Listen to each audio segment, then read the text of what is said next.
il a désiré la sagesse. Quelque chose de virtuel. Quelque chose qu'on ne voit pas à l'œil nu, mais qui produit le matériel, qui produit le visible, qui produit du concret. Désirons la sagesse divine. Désirons la sagesse divine. Amen. Alléluia. Amen. Alléluia. Amen. La sagesse dans le couple. La sagesse dans le couple. Nous allons lire ensemble dans le livre du Proverbe. Dans ce temps, j'ai eu le temps de lire Proverbe. Mais Proverbe est intéressant. Alléluia. C'est tellement intéressant quand tu lis Proverbe. Proverbe 31.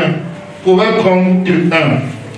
Verset 26. Parlant d'une femme vertueuse, la Bible dit, dans le livre de Proverbes 31 au verset 26, elle ouvre la bouche avec sagesse, et des instructions aimables sont sur sa langue. Alléluia. Elle ouvre la bouche avec sagesse. Aujourd'hui, la difficulté dans le couple, c'est qu'on n'ouvre pas la bouche avec sagesse. Les gens disent ça sort comme ça sort. Tu me dis moi j'ai déjà préparé 5 pour toi, il connaît. Alléluia. Alléluia. On a beau montrer des apparences, mais lorsque tu te rapproches des couples, cette affaire du foyer là, c'est vrai. Il y a du feu. Il y a du feu.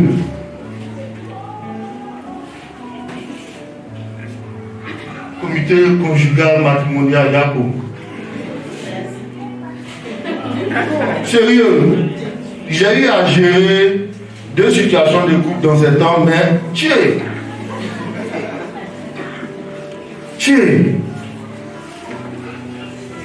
Alléluia. Souvent même tu poses la question, mais on t'explique là, mais tu sais même pas même où est-ce que tu devais envoyer par là. Mais pourtant, ça envoie du feu. Ou quelqu'un est obligé de dormir au salon.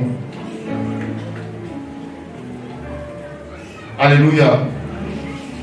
La Bible dit la femme vertueuse, elle ouvre sa bouche avec sagesse. Et les instructions aimables sont sur sa langue. Les instructions aimables sont sur sa langue. Proverbe 14, verset 1. Proverbe 14, verset 1. La femme sage bâtit sa maison, et la femme insensée la renverse de ses propres mains. Alléluia. La femme sage bâtit sa maison, mais la femme insensée la renverse de sa propre main. Proverbe 15, verset 1. Une réponse douce calme la fureur, mais une parole dure excite la colère. Bien-aimés, ayons des paroles douces dans nos foyers, dans nos couples, dans nos maisons.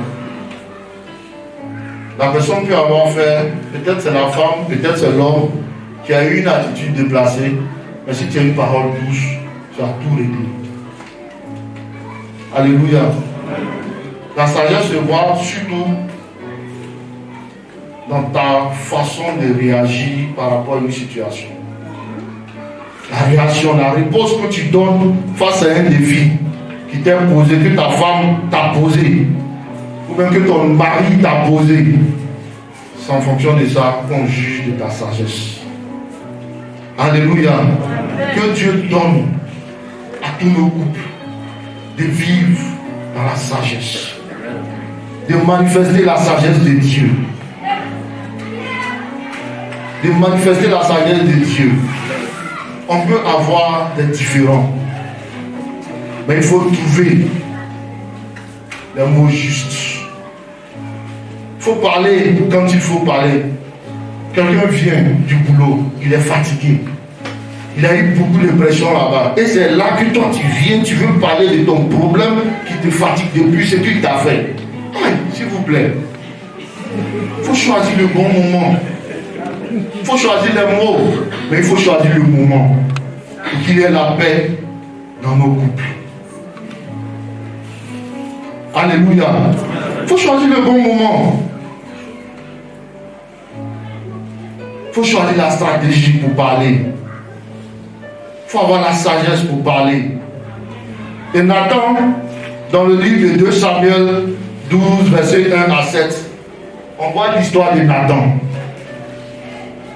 Qui connaît cette belle histoire de Nathan? Groupe musical, qui connaît cette belle histoire de Nathan? Alléluia. Cette belle histoire de Nathan. David a pris la femme d'Uri. Il a tué Uri. Et il était là tranquille. Si comme de rien n'était. Mais c'est le roi, c'est lui qui ordonne tout. Nathan, tu es le serviteur de Dieu, tu es prophète. Si tu viens, que tu dis à David, hey, ce qui va t'arriver là, ça va t'arriver. Mais Nathan vient avec une belle histoire. Il dit, roi, il y a 2 personnes. Il y a un qui avait beaucoup de brebis. Il y a un autre qui avait une seule brebis. Et celui qui avait beaucoup de brebis a reçu un invité. Il laisse sa brebis et il va prendre la brebis de celui qui en avait une seule pour recevoir son invité. Quand David a entendu ça, il est rentré en transe. C'est qui ça? Nathan dit, c'est toi. C'est toi. Alléluia. Il faut trouver la stratégie. Il faut trouver les mots. Il faut trouver la méthode. Il ne faut pas parler pour parler. Il faut trouver les mots justes. David s'est répandu. Il a reconnu son tort. Il a reconnu son erreur. Alléluia. Alléluia. Amen. Alléluia. Amen. La sagesse divine nous permet de déjouer les plans de l'ennemi. Alléluia. Amen. Il y a tellement d'exemples dans la Bible pour ça. Mais je voudrais parler de l'exemple de Esther et de Mardochée.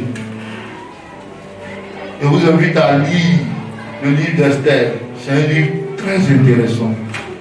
C'est un livre avec beaucoup d'enseignements. Ils ont été déportés. Mardochée est parent à Esther. Il dit à Esther, dans le concours de Miss où tu vas, ne dis pas que toi et moi on est parents. Première des choses. Esther a eu la faveur de l'eunuque qui prenait soin d'elle. Finalement, Esther était femme du roi. Mais il y avait tellement de choses. Ce n'est pas parce que tu es la femme du roi que tu peux avoir accès au roi à tout moment. Non. Et lorsque Aman entreprit de détruire le peuple d'Israël, Mardochée entre en contact avec Esther. Esther invite le roi. Elle invite Aman à une réception. À cette réception, elle ne dit pas pourquoi elle a invité Aman et le roi. Elle attend. Elle attend la seconde réception pour mettre à nu le plan diabolique de Aman à l'encontre du peuple. Alléluia. Quand vous lisez l'histoire, vous verrez que c'est une très belle histoire. Je ne vais pas m'attarder là-dessus. La dernière des choses que je voulais dire, il y a tellement de choses à dire par rapport à la sagesse, mais la dernière des choses que je voulais dire, c'est que la sagesse est importante pour nous permettre de tenir jusqu'au retour de Jésus. La sagesse est importante pour nous permettre de tenir jusqu'au retour de Jésus. Nous allons prendre nos Bibles dans le livre de Matthieu. Matthieu, chapitre 25.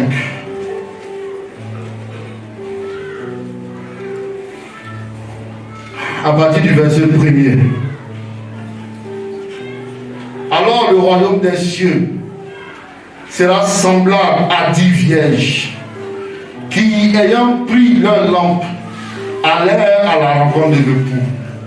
5 d'entre elles étaient folles et 5 étaient sages. Les folles, en prenant leur lampe, ne prirent point d'huile avec elles, mais les sages prirent avec leur lampe de l'huile dans des vases.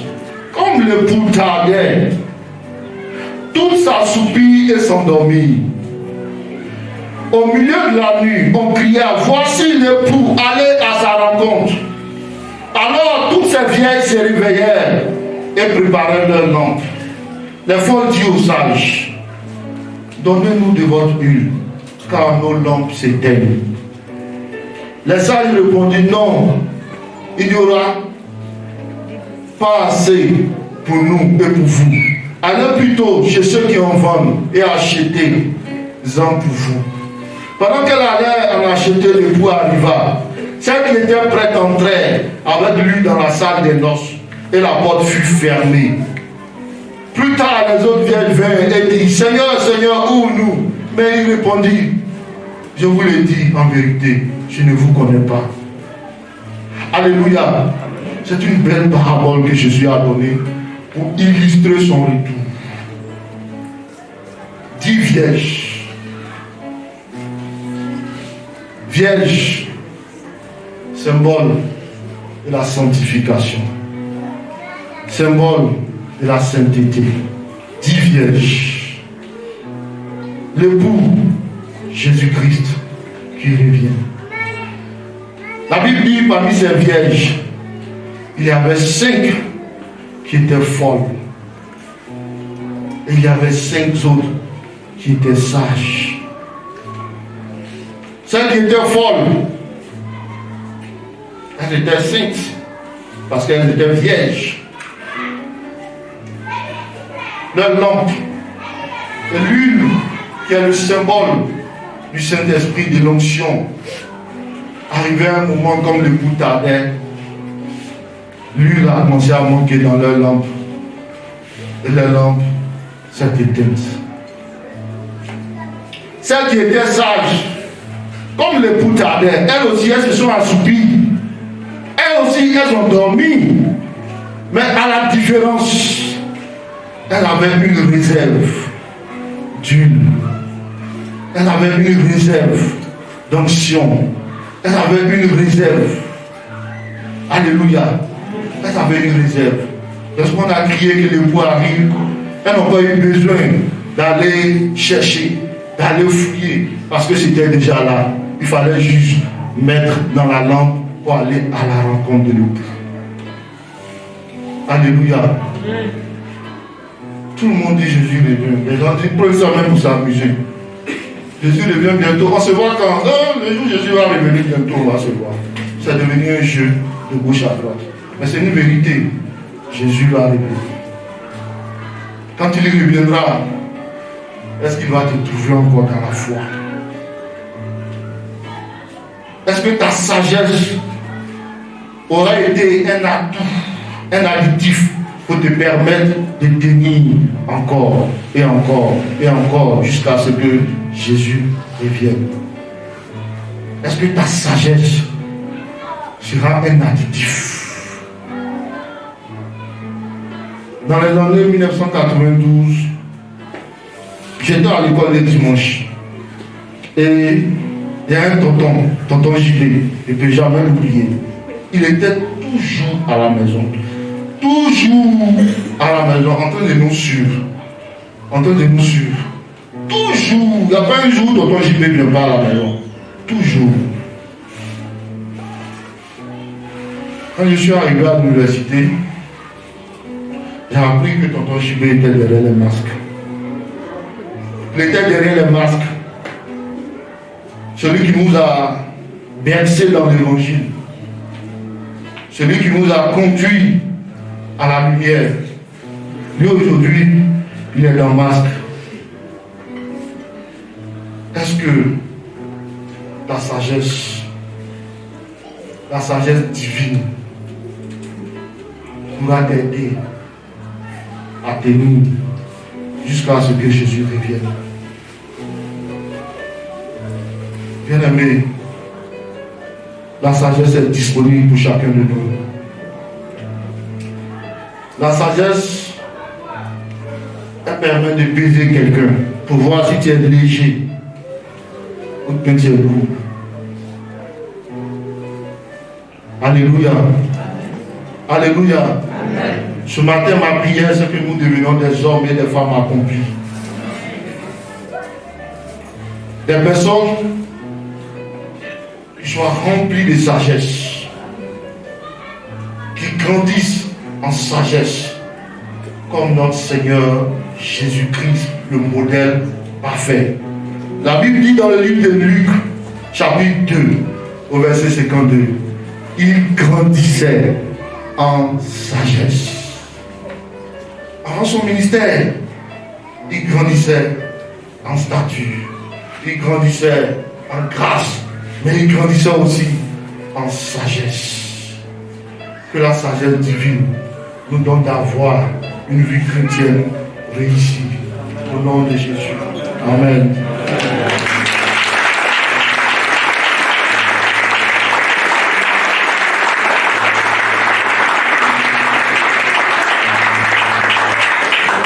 Alléluia. Nous allons prier le Seigneur. Nous allons prier pour demander une seule chose au Seigneur. Jacques l'a dit, il faut demander. Et Salomon l'a dit, dans le livre de Proverbes également l'a dit, si tu aimes la sagesse, elle va t'aimer. Si tu désires la sagesse, tu vas la recevoir. Ce matin, tous ensemble, nous avons dit au Seigneur, nous voulons grandir comme Jésus en sagesse. Prions ensemble le Seigneur. Père, accorde-nous ta sagesse, la sagesse divine, pas la sagesse des hommes, pas la sagesse directe, mais la sagesse qui vient de toi, Seigneur. La sagesse qui nous permet, oh Dieu, de te connaître davantage, Seigneur, de t'aimer davantage, Seigneur, et de vivre parfaitement, conformément à ta parole, Seigneur. Remplis-nous de ta sagesse, Seigneur. Remplis-nous de ta sagesse, Jésus. Remplis-nous de ta sagesse, Seigneur. Au nom de Jésus. Amen.